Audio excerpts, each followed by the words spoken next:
आपने कभी सोचा है कि पॉलिटिकल थ्योरी क्या होती है और ये हमें क्यों पढ़नी चाहिए?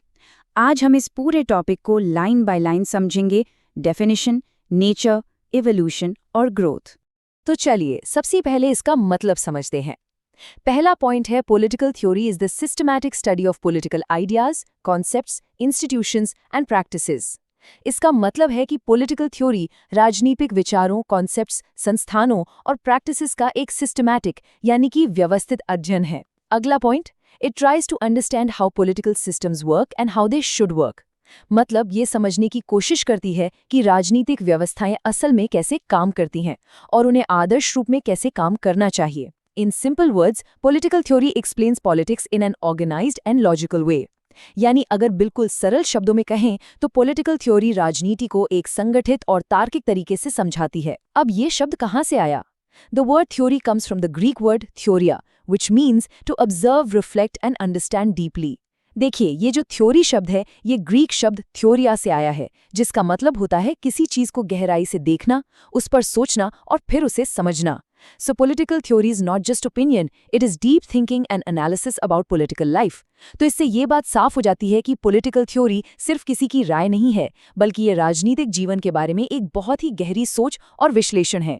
अब देखिए, इस गेम एनालॉजी को समझते हैं। पॉलिटिकल साइंस क्या है? Explains what is actually happening in the game, यानी ये बताता है कि खेल में असल में हो क्या रहा है, जबकि political theory provides the rules of the game, यानी ये उस खेल के नियम ही बनाती है। ठीक है, अब इसके सबसे मूल आधार पर आते हैं। यहाँ एक बहुत ही जरूरी फॉर्मूला दिया गया है।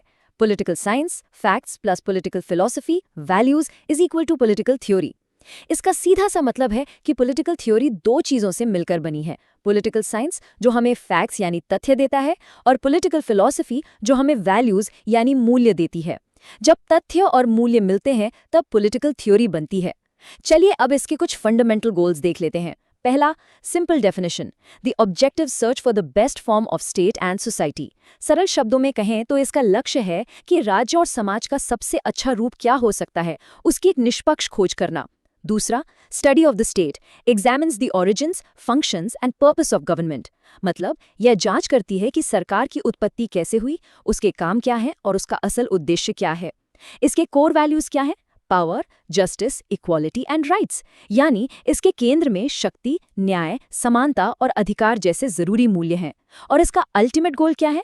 To design a just, free and stable society, यानी इसका अंतिम लक्ष्य एक ऐसे समाज का निर्माण करना है जो न्यायपूर्ण हो, स्वतंत्र हो और स्थिर हो।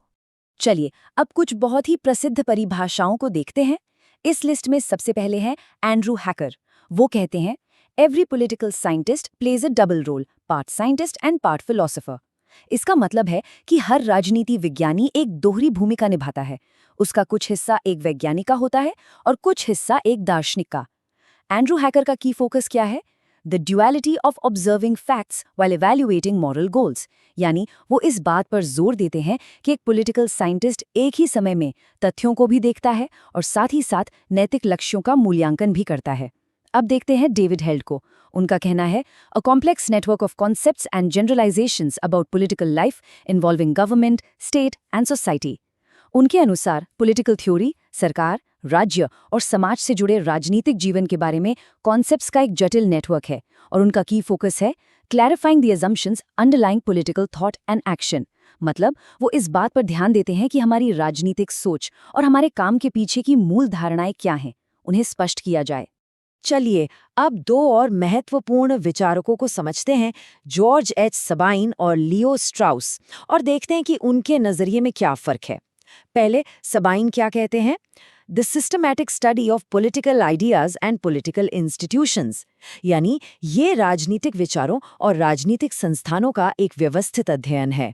उनका की फोकस किस पर है? Factual analysis combined with historical context and logic. मतलब सबाइन ऐतिहासिक संदर्भ और तर्क के साथ तथ्यात्मक विश्लेषण पर ज्यादा ध्यान देते हैं। अब आते हैं लियो स्ट्राउस पर। वो कहते हैं, The attempt truly to know both the nature of political things and the right or the good political order, यानी ये राजनीतिक चीजों की प्रकृति को समझने और एक सही या अच्छी राजनीतिक व्यवस्था को जानने का एक सच्चा प्रयास है। स्ट्राउस का की फोकस है the ultimate philosophical quest for justice and the ideal state. वो न्याय और एक आदर्श राज्य की दार्शनिक खोज पर ज्यादा जोर देते हैं। तो इन दोनों में मुख्य अंतर क्या हुआ? The difference? Sabine focuses on systematic institutional study, Strauss focuses on the philosophical quest for the good. यानी सबाइन संस्थाओं के व्यवस्थित अध्ययन पर ध्यान देते हैं, जबकि स्ट्रॉस अच्छाई की दार्शनिक खोज पर ज्यादा ध्यान देते हैं। आप देखते हैं कि पॉलिटिकल थ्योरी की मुख्य विशेषताएं क्या-क्या हैं। सबसे पहले इसका एक ड्यूअल कैरेक्टर है, possesses both a normative and empirical nature, मतलब इसमें आदर्शात्मक और अनुभवात्मक दोनों तरह की प्रकृति होती है। फिर ये वैल्यूज और फैक्ट्स दोनों को स्टडी करती है, studies what is actually happening facts and what ideally should happen values, यानी ये अध्ययन करती है कि असल में क्या हो रहा है जो कि तथ्य हैं और आदर्श रूप से क्या होना चाहिए जो कि मूल्य हैं। ये एक एनालिटिकल फ्रेमवर्क देती है, provides critical tools to evaluate existing laws and policies, मतलब ये हमें ऐसे ज़रूरी उपकरण देती है जिससे हम मौजूदा कानूनों और नीतियों का मूल्यांकन कर सकें। इसका सिस्टमैटिक ऑर्गेनाइजेशन होता है, logically arranges ideas rather than making random observations. इसमें विचारों को तार्किक रूप से व्यवस्थित किया जाता है, ऐसा नहीं कि यूं ही कोई भी टिप्पणी कर दी जाए। और आखिर में ये सिस्टम्स को समझने में मदद करती है, explains complex political phenomena and institutional behaviors, जिसके जरिए हम जटिल राजनीतिक घटनाओं और संस्थागत व्यवहारों को आसानी से समझ पाते हैं। आइए अब पॉलिटिकल थियरी की प्रकृति को थोड़ा और गहराई से समझते हैं। सबसे पहले देखते हैं इसकी नॉर्मेटिव नेचर। इसका फोकस है व्हाट ऑट टू बी, यानी आइडियल्स, एथिक्स और वैल्यूज, यानी ये इस बात पर ध्यान केंद्रित करती है कि क्या होना चाहिए, आदर्शों, नैतिकता और मूल्यों पर। यह है एक prescriptive approach, directs how citizens and governments should act, जो ये बताता है कि नागरिकों और सरकारों को कैसा व्यवहार करना चाहिए। अब बात करते हैं इसकी एनालिटिकल नेचर की। ये deconstructs complex words like freedom and equality into precise meanings, मतलब ये स्वतंत्रता और समानता जैसे जटिल शब्दों को छोटे छोटे हिस्सों में तोड़कर उनके सटीक अर्थ निकालती है।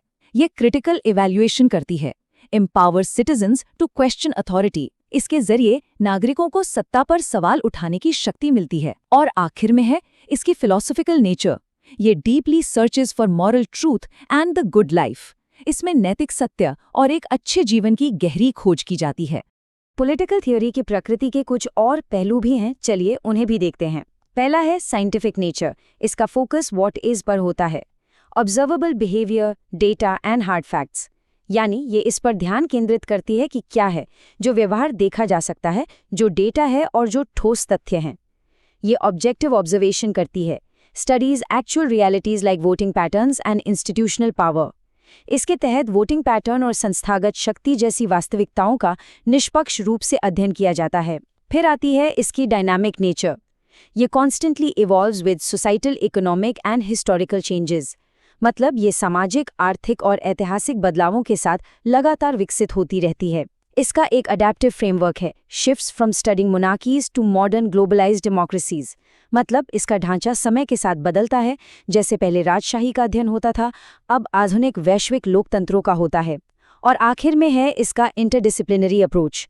ये borrows heavily from history, economics, sociology and psychology, यानी ये इतिहास, अर्थशास्त्र, समाजशास्त्र और मनोविज्ञान जैसे दूसरे विषयों से भी बहुत कुछ सीखती है और लेती है।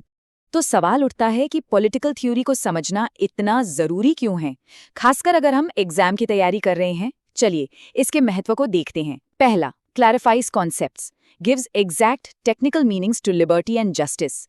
ये स्वतंत्रता और न्याय जैसी बड़ी बड़ी अवधारणाओं को बिल्कुल सटीक तकनीकी अर्थ देती है। दूसरा, understands governance, explains how power works and how institutions operate. ये हमें समझाती है कि सत्ता कैसे काम करती है और संस्थाएं कैसे चलती हैं। और हाँ, एग्जाम यूटिलिटी तो इसकी बहुत ज्यादा है। Forms the absolute conceptual backbone for UGC NET, SET and PGT papers. UGC NET, SET और PGT जैसे पेपर्स के लिए ये एक वैचारिक रीढ़ की हड्डी की तरह काम करती है। ये fosters critical thinking भी करती है, encourages tolerance by exposing us to multiple competing ideologies. ये हमें कई अलग अलग विचारधाराओं से परिचित कराकर हम में सहिष्णुता को भी बढ़ावा देती है। और अंत में guides political action, acts as a compass for policymakers to make rational ethical decisions. ये नीति निर्माताओं के लिए एक कंपस की तरह काम करती है ताकि वे तर्कसंगत और नैतिक निर्णय ले सके।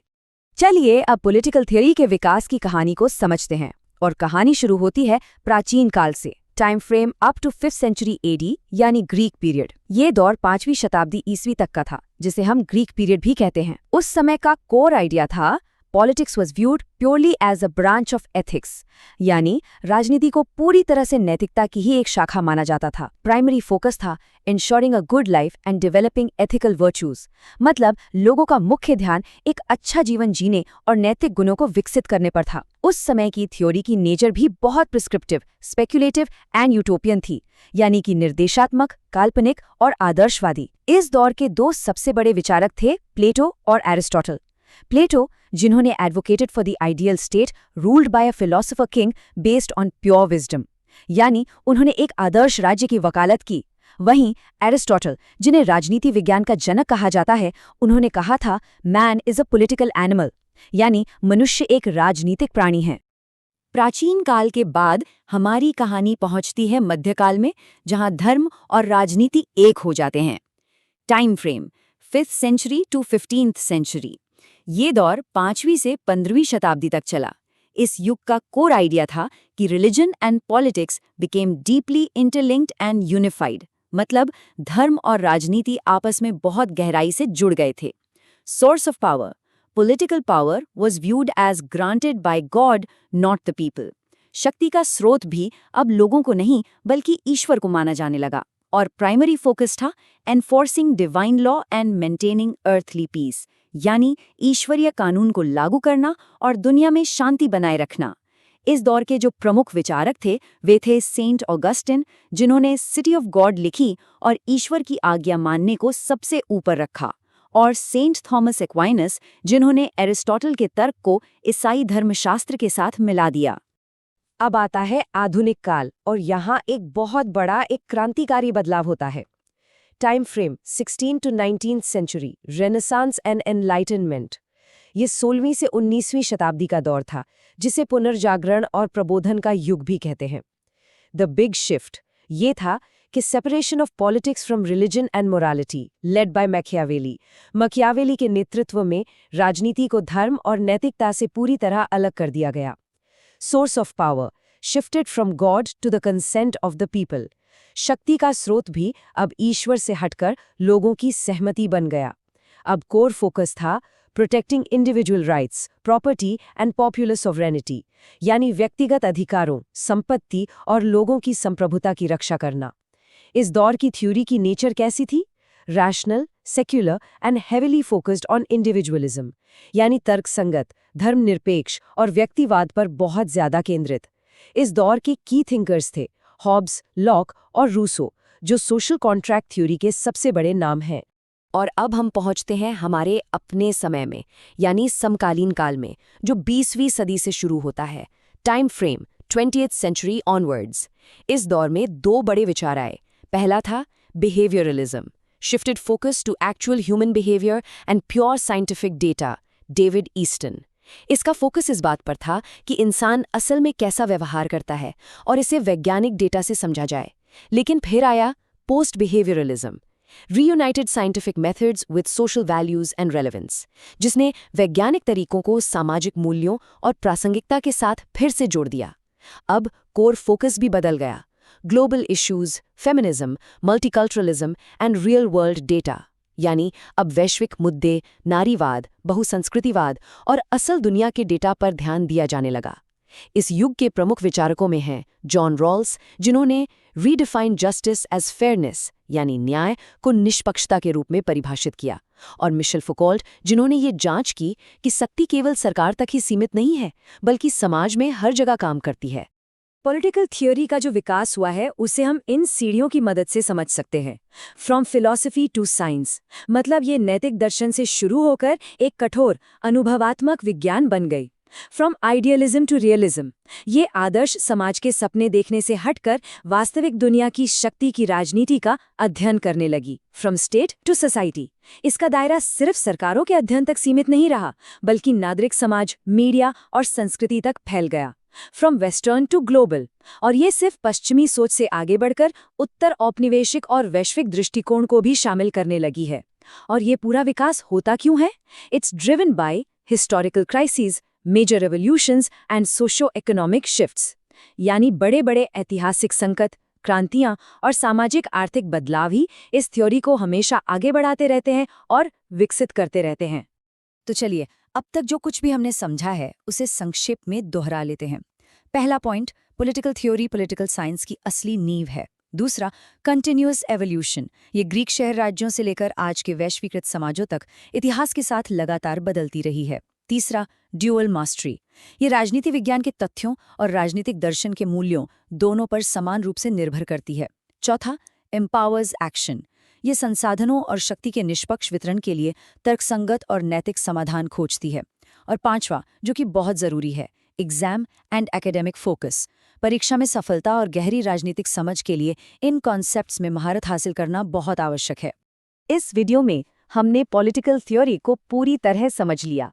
अगर आप इसे रिवाइज करेंगे तो एग्जाम में बहुत मदद मिलेगी। Thank you for watching.